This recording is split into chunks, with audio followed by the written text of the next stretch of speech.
To control the LED light, we need a switch, but not a button because that would mean that it would need to be manually pushed. This switch will be controlled by turning one of the GPIO pins on and off in software.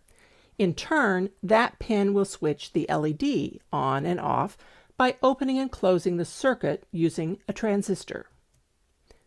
Transistors have three terminals, or leads, called the base, collector, and emitter, or B, C, and E.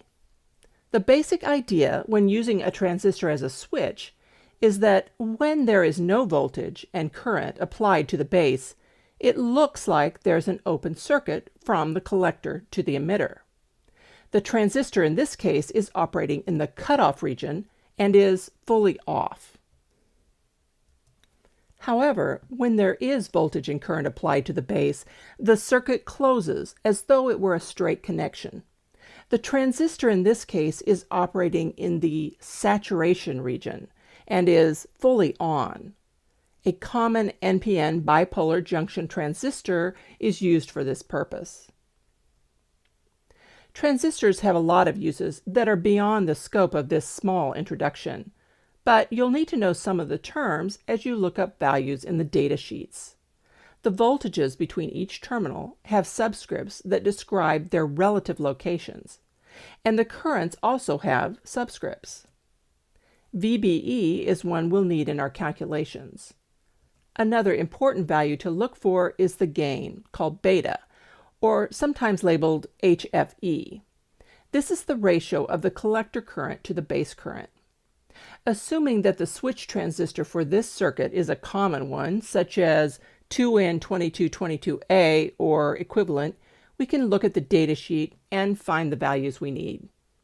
Since we are designing a circuit to work in the saturation region of the transistor, we need to know the base emitter saturation voltage and current. In this snippet of a datasheet for the 2N2222A, the saturated VBE value requires a minimum of 0.6 volts. To be sure there is enough to turn on the switch, 0.7 volts is typically used in the design. The gain at saturation, that is, the ratio of the collector current to the base current, is shown here at 10. The saturation gain is notated more generally when looking at the VBE saturation graph farther down in the datasheet. Now we have what we need to calculate the base resistor value RB.